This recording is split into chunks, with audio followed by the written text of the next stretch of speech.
Thanks for joining us, James. You're welcome. Absolute pleasure to have you on. Yeah. Co-founder, CEO of Perform Australia, which is, I think, tremendous for Canberra. I remember like growing up, there wasn't much as far as like acting schools or learning about acting in Canberra when I was young. I'm 40 now, so a lot has changed. I think over the last kind of 15, 20 years, there's been a big resurgence of the creative spaces in Canberra, which is nice to see, and Perform Australia is kind of at the forefront of that. Oh, part of it. Part of it. Yeah. There's others too, but I think I did a course back 10 years ago now at Carter. Yep. Okay. Yeah. And that was my first kind of introduction into screen acting. I think it was Screen Acting 101. Okay. Yeah. With Brendan? It was with Fiona? Fiona. Yeah, okay, which was amazing. For like to have her as a teacher. Yeah. Pretty cool. And I just remember it was an amazing space, an amazing teacher, an amazing thing, and I was just hooked on like learning more and doing acting. Yeah. Cool. So it was nice to kind of have that, even in being 30 and wanting to get into more acting. So to have that opportunity, but now it's available. 2009 it started. So now like the next generation can get involved in classes as children and kind of follow that up until adults, which is really cool. I think that's one of the great things about acting is there's no point at which you start. You just start whenever you're ready. And if you come late in life, there's parts for you at that point. If you start early, there's parts for you. And I agree. Because I grappled with that idea of like, I should have started when I was younger, or I'm too old. But then you look at the roles and you're like, well, it's about life and living, and there's roles for everyone and every person. There's a kind of grief you go through, at least for me as a stage actor, where you go, I'm too old to do Romeo or too old to do Henry V, but I'm getting closer to King Lear. Yeah. Nice. There's that grey area of no man's land. Yeah. But I find that too I had like a bit of grief around like too old to play, this is like a 20-year-old. Yeah. But not old enough to play like a family man. To be the parent, yeah. Yeah, and it was like this grey area of like, well, where do I fit? But I think that's the beauty of makeup and acting and it's a bit easier in theatre where people are prepared to extend their imagination a bit, but in screen it's really tough if you don't quite fit into something. Yeah. My first experience of screen acting, of theatre, was the Short and Sweet Festival. That used to be run in Canberra. Yep. And I remember that I had never done theatre, didn't do any training, just went to audition, ended up getting a part, and it was just me and one other person, Dan, on stage for 10 minutes. Yep. And I felt like just out of depth. Yeah. And I rehearsed and learnt the lines and went over and over and over it, to the point where I think I overdid it, and then there was no like spontaneity or room for like pushing or pulling or leaning on the other actor. Can you help us, take us through, like you recently won an award, so congratulations for your work. How do you like develop a character, and then when you're in like theatre shows and you're doing them over and over and over again, do you find that like nuances change, or there's little things that kind of come out of playing it live? Yeah, I think so. In terms of developing the character, you sit with the text, you work with the director and the other actors, you do your research, and then you just draw on your humanity. You know, you're a human being, the character's usually a human being, so you've already got quite a lot in common. Yeah. And then you're finding what it is that is inspiring or driving that character, and saying, well, how can I relate to that? I mean, it's that's not the complicated part of acting. I think dealing with your self-consciousness is probably the hardest part. In terms of as a run progresses and you're on stage night after night, you just got to be present. I think it's like sport. You know, if you sit there and zone out thinking, oh, I know how to do this, you miss the ball. Yep. So you just got to actually just live in those moments. Yeah. And I love it. It's where I feel most at home. Okay. I do improv acting with Nick. Okay. Yeah, and same kind of thing when you're on stage. It's different, obviously, because it's not scripted. Much harder. I don't know. I feel You've got to be a writer and an actor, I think. Yeah, I think probably both are as beautiful and complicated and brilliant in their own sense. But that energy that you get from like in front of a live audience, I think it's addictive, and it kind of fuels you, and you can really sense when an audience is in there with you, and when they're accepting like the offers or the script or the play or whatever it is, and then you can kind of sense where they're not as well. Yeah. And I find you can pick that up quite easily. Yeah. You get a rush from that, do you? Yeah. I don't. Okay. I enjoy it, but it doesn't like thrill me. I actually just feel very comfortable there, and I just love being in that space. And you sort of almost commune with the audience in a way that is, you don't get to do any other way. No, you don't. And I think also what I like also is like if there's like a joke or there's some sadness and you can feel the audience feeling that too. Yeah. You say, well, I'm done. You know, like what a beautiful experience to be able to give that to someone. You know, just by being truthful and honouring the part or the character or the text. When I was quite young, I went and saw a play called Shadowlands at the Opera House with John Bell in the lead. It's the story of C.S. Lewis, who he married quite late, and he married an American divorcee, and as he was a devout Christian, everyone was saying, "You sure you know what you're doing? You shouldn't be doing this." And he marries, I can't remember if he marries her first, but she gets sick, she gets cancer, and it's a heart-wrenching story. And at the end, I hadn't been to a lot of theatre, and I'm wondering, why is no one clapping? And I realised that, like me, they were all sobbing, and then they just burst into applause. And I thought at that moment, that's what I want to be able to do. I want to be able to take people on some sort of journey. Yeah, that's beautiful. Yeah. I have similar kind of things. I always felt that if you could, like for me, it was more in screen acting. Yeah. But I later found with stage acting that it's there too. But just that idea that like if I can take them on that journey and they can believe that this thing is real, they're projecting their emotions and their feelings into this character too. Yeah. I think it's such a special gift to be able to give to someone, but then also to yourself to be like, wow, that was like, because during that process too, I find with improv too, it's like it's kind of therapy for me. Like I go on stage and you get to kind of investigate parts of you that you normally wouldn't. Yeah, in a legitimate way. Yeah, you get to be a villain or a cad or a lover or and feel that, and not necessarily live it after that moment, but you get to kind of enjoy it in that space. There's some cool classes that you guys are doing, and you're building a new space. Do you want to take us through some of the highs and lows and the drive to kind of re-centering back to Canberra and lifting Canberra up? Yeah, sure. Well, earlier this year we made a decision as a company that we were going to focus on predominantly working with younger people and people who are well, we have been doing professional actor training, certificates and diplomas and whatever, but we've decided to hand that over to other people, and we're going to focus on using drama, I suppose, to enrich life rather than as a pursuit for a career. Obviously, we can still train people in that, but and then our lease expired where we were, just not far from here actually, and we've moved down to Tuggeranong, where there was it was a dance studio before, and I walked in and I thought I could build a theatre in here. Yeah, nice. Yeah, so I've been doing that. About 110 seat theatre. Oh, cool.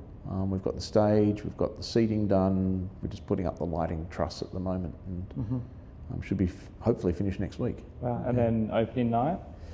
We've got a band performing. My son Leo Amadeus is performing there next Thursday night. Cool. We haven't got any stage shows lined up for Yep. probably till next year. We'll give the space a bit of time to work out the creases and those sorts of things. Yeah. I think Canberra definitely needs more theatre spaces.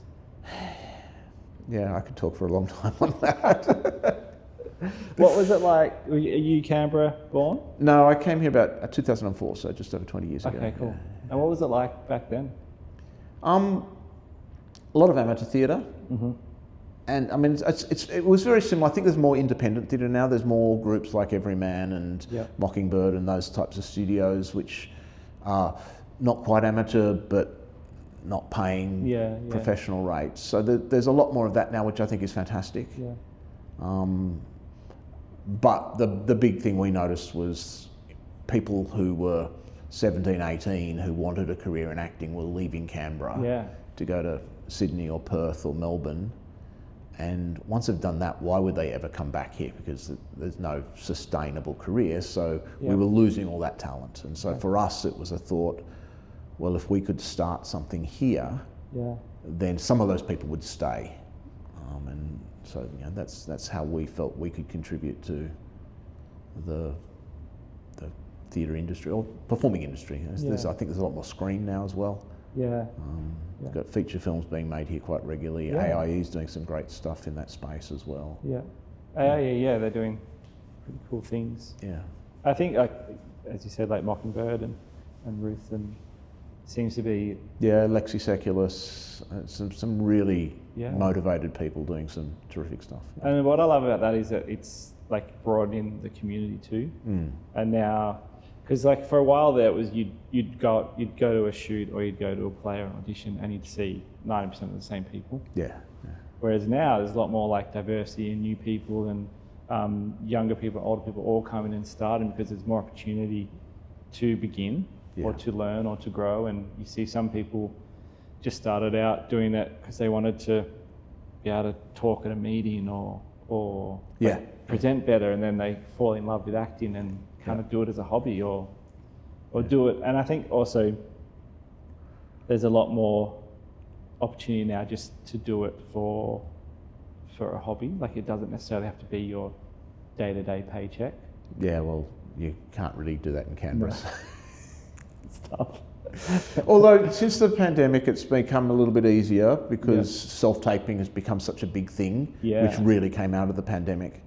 So you can now, you don't have to drive to Sydney 3 times a week to be seen. So I know there's actors who can just send their tapes off and so that's been a silver lining of a pretty horrible event.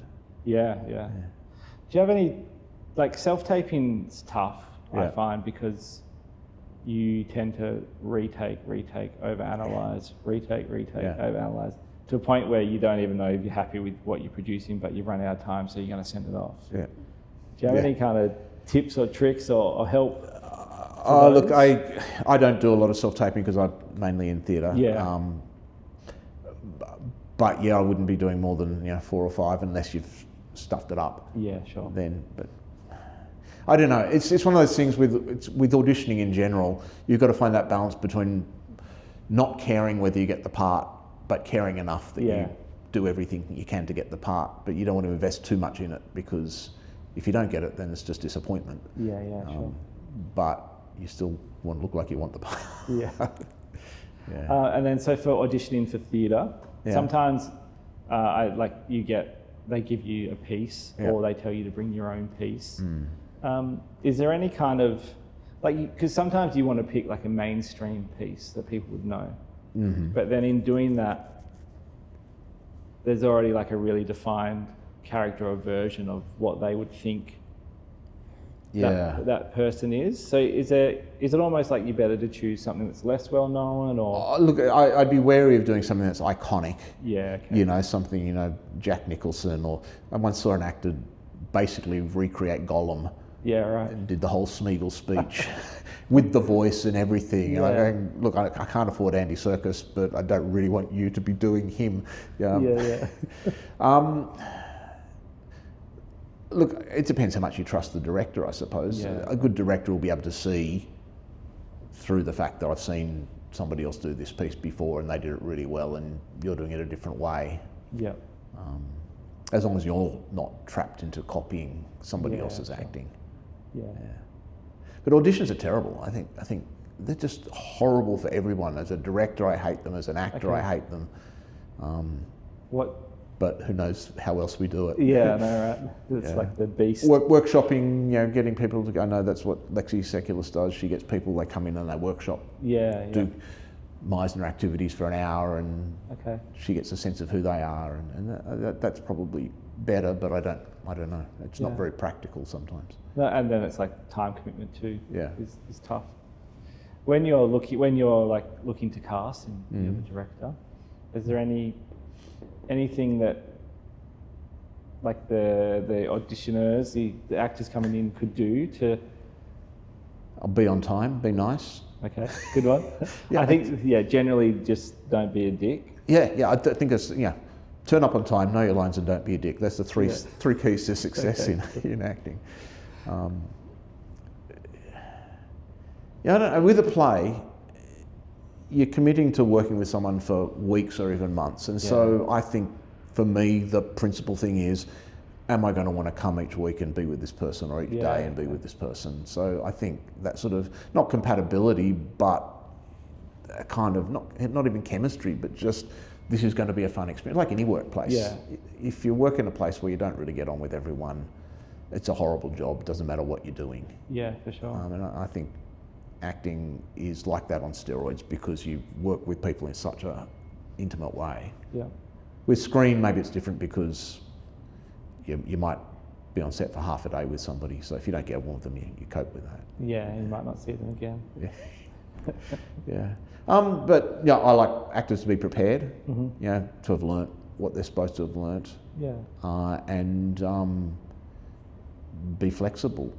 To suggest, and this is a thing that often happens in auditions. A director will say, "Oh, can you try it this other way?" Not because the director thinks that's a better way, but because they're testing whether the actor will respond to that. Because acting's a collaboration. It's my ideas and your ideas coming out together. Yeah. I remember I went to an audition once, and I did the first audition, and then they were like, "Oh, can you try it this way?" And I didn't actually understand what they were asking. Awesome, yeah. But I just committed to what I thought it was anyway. And I'm like, all they want to see is that like I can take direction. You're not going to do the same thing every time. Yeah, and change something, or at least be open to seeing it from a different perspective. Yeah. Didn't get the part, but hey, that's it. Yeah, but it's probably not you. It's probably them. Yeah, that's what I tell myself. But I think it's true. There's a lot of as even ourselves, when we're conjuring up a character or writing, you already have a pretty clear picture of who they are, what they look like, how they might act, or their mannerisms. Yeah. And sometimes, like, even if you're perfect and you deliver it perfectly, you might not just have that thing that the character needs. Yeah, or if it's not what the director or the casting agent sees, if it's not what they're expecting, then sometimes you're just not a match for the part. Yeah. Yeah. And I think that's, like for me, at a later age, I'm like, that's okay, because someone else is better matched to it, and I'll be better matched to another part. Yeah. But I can see that, like, especially early on, I remember when I was like 19 or 20 or something, I was trying to get into like auditioning, and it was tougher, but back then, like, I took everything a bit too personally. Yeah. And it kind of really destroyed. I can throw you around. Yeah. And you can audition 9 times and not get something, and you're discouraged from going to the 10th. Yeah. And it takes a while, I think, and I think you have to learn through doing it too that it's not personal. Unless you don't learn your lines, show up on time, and you're a dick, then it's probably personal. It might be personal, yeah. Yeah. So next year, big year for Perform Australia, new space, restructure of classes. Yeah, we the new space, which will be exciting. I mean, we're doing what we've always done in terms of, we've got kids musical theatre, we've got after school programs, we've got some workshops for adults and that kind of thing coming up. So just watch that space. Yeah. And as we move through the year and discover what the space can do, I'm taking a bit of time off, and when I come back, I'm hoping to be re-enthused and put on a few shows myself. Okay, cool. And Are you writing anything at the moment? I'm not much of a writer. Okay. I used to write when I was younger, but I don't have the patience for writing Sure. now. And then I discovered that there's a whole lot of people who are really good at writing. So Leave it to them. I occasionally might modify or adapt something or translate something, but my wife's a writer, so I've done some of her stuff. But yeah, there's just some really since the pandemic. Really, it was a really tough time for the whole industry, Yeah. but for a drama school, it was devastating. And then when it finished, it wasn't like, okay, you can have some time off and rest now. It was, okay, now people are coming back, we've got to, so, I've got to the stage where I just need to pull back a bit, Okay. get excited about performing again. I am mentally excited, but now when people say, oh, would you be interested in this? My instant reaction is, oh, I suppose I could do that. Yeah, okay. And I want to get back to the burning for it. Yeah, for sure. Yeah. Have you noticed since when you started to now, any changes in kind of the way classes are structured or taught, or the content that people want to learn?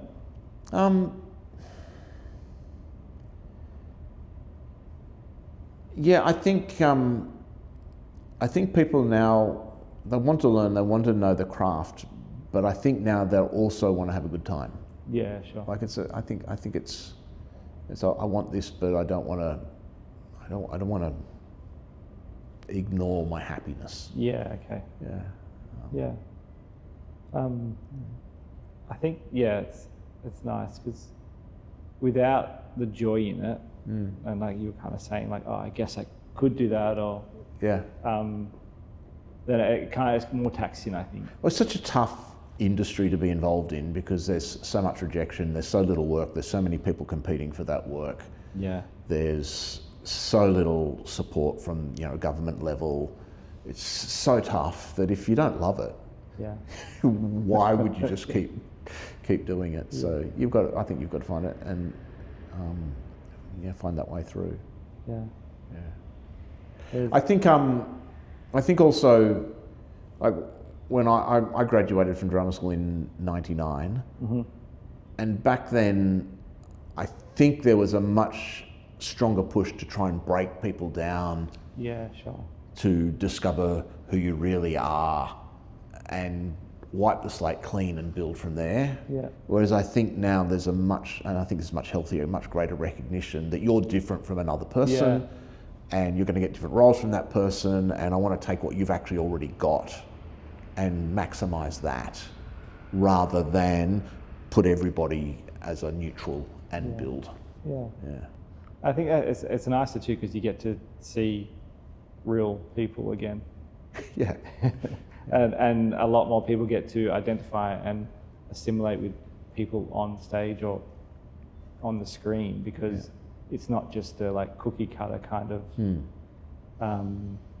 person A should always look like this and person B should always look like this or act like this. Yeah, and I think the greater understanding of diversity within the community has made a huge difference, whether that be ethnicity or gender or mental health status or anything like that. And there's a much bigger recognition that all those people have things to contribute to this space, which I think it's wonderful. Yeah, I think it's beautiful. Yeah. And I remember like a few years ago, I went to a class and they started by saying like, we're going to do like a health check-in, mind, body. Oh yeah. And then like share our pronouns. And it's just like this more inclusive way to bring in everyone together and everyone understanding where everyone is at, mentally, physically, and like personally. And I think that's kind of the kind of growth and diversity that is really telling all these great stories now. Like there's a lot of student films and there's a lot of people making short stories or feature films or telling their story that is like more real and diverse because there's this platform and space for everyone to kind of come together and share that. Yeah. One of the things that I think got me interested in teaching in the first place is when I was at school, I was at a fairly strict boarding school where if you didn't play sport or weren't seriously academic, you didn't quite, and I never quite fitted in. Same. And then I discovered that there was this group that we had military cadets every Friday afternoon, 3 hours, marching up and down a parade ground in uniform and stuff. And I discovered there was a way you could get out of it, and there was this little drama club. And so it was really to get out of the cadets that I joined the drama club, and suddenly discovered there were like 15 other people who were like me. Yeah. And and so I really feel like there's all these people who don't necessarily feel like they fit in. Yeah. And if we can provide a space for them to come together and tell their stories and be accepted and validated.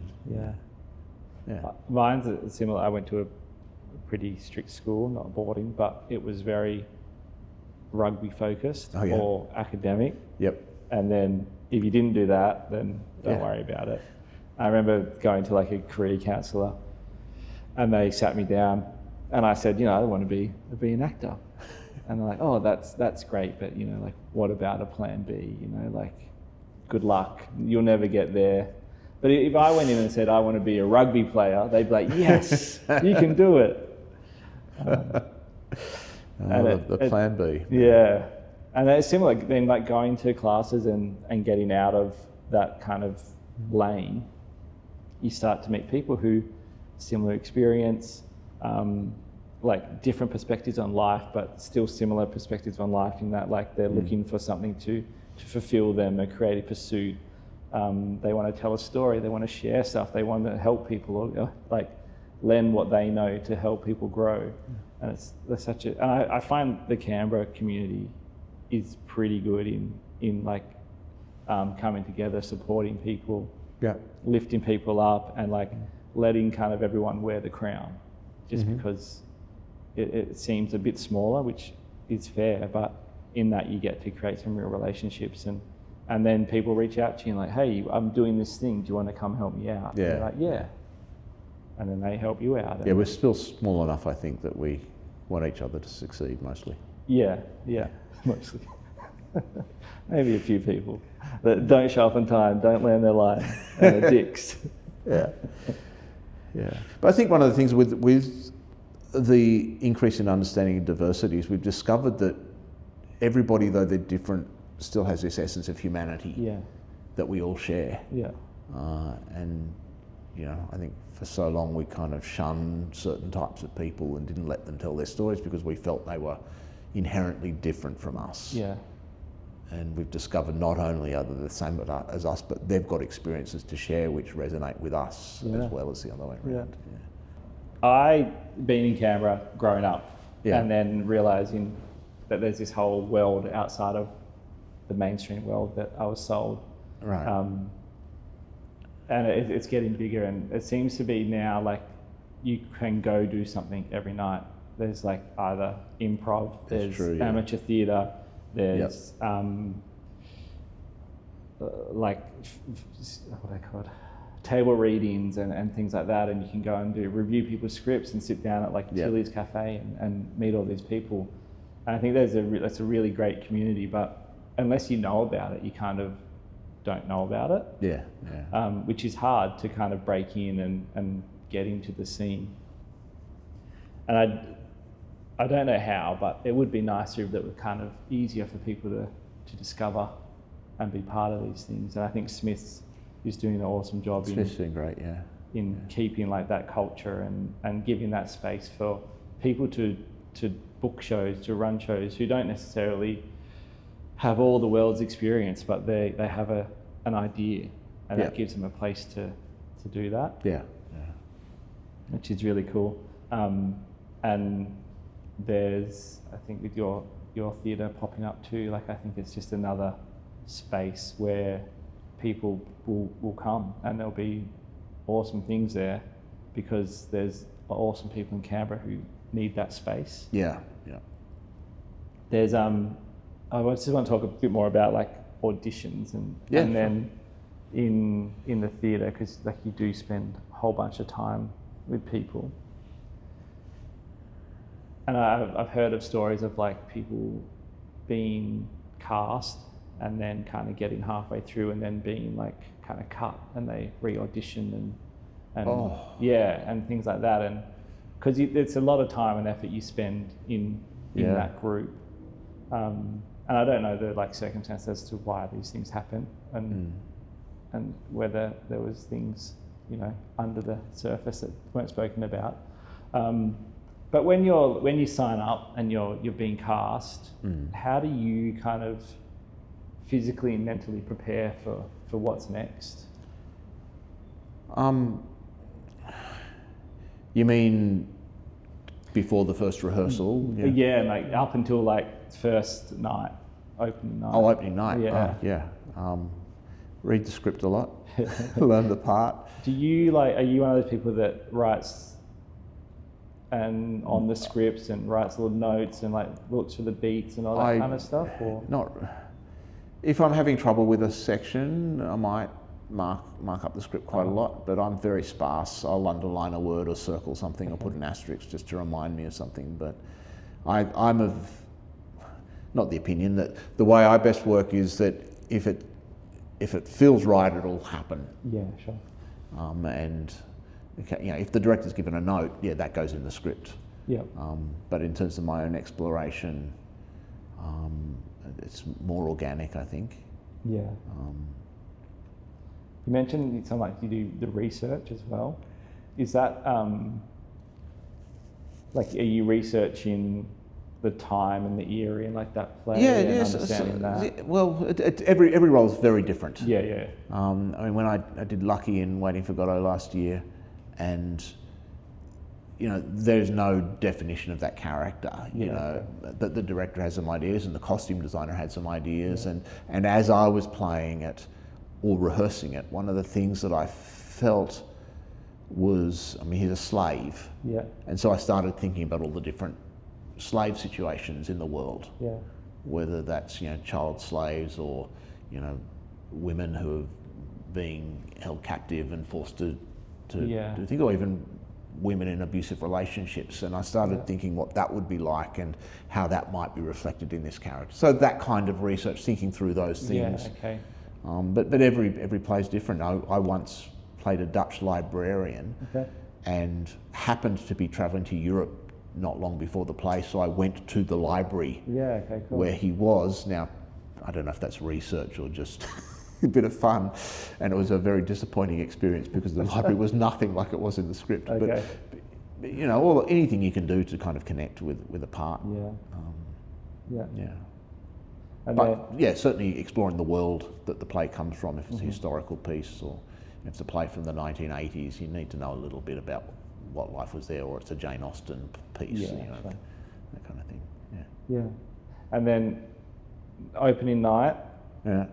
Do you have any like kind of pre-show rituals or anything you do to get you there? Oh, breathe. I like to breathe. Yeah. I'm fairly quiet before a show. I like to sort of just focus and I usually visualise, so try to visualise everything that's going to happen when I'm on stage. I just walk through it all in my head. I'm going to hear, this happens here, this is what's happening there. Again, it's different. Yeah. For that part, Lucky, I had quite a lot of makeup, so putting on the makeup was part of the ritual. But as you go on, you know, by the time you get to the 7th or 8th night, you just, it takes less time. Yeah, sure. Sometimes. Yeah. And then post-show? After the final night? The final night's done. How do you kind of like decompress, work through? Oh, it's horrible. Especially if it's been a good show and you've enjoyed it, it's a horrible time. Yeah. I talk a lot about, I call it PPD, post-production depression, that you kind of get because you've invested so much and it's over. And especially in theatre, it's not like you can go back and watch it. You know, if you're in a film, you've got that forever, but theatre, it's just a memory. And it's experiences you've had. I find that very, very difficult. the best solution is to get straight into another one. Just get busy again. Yeah, if you can. Yeah. Yeah, that's cool. Yeah. That's been amazing, and thank you so much for speaking to us. It's great to hear your story. I'm looking forward to seeing some plays at the theatre, at your theatre, when it opens. Yep. But everyone check out Perform Australia. Awesome classes. I think you even do one on like podcasting and stuff now. Sometimes we do podcasting. Yeah, so that's cool. Like, I think it's a great creative space to help out everyone, which I'll probably sign back up for some afternoon courses. Yeah, great. All right, thanks so much, James. Thanks for having me. Thanks, Pete.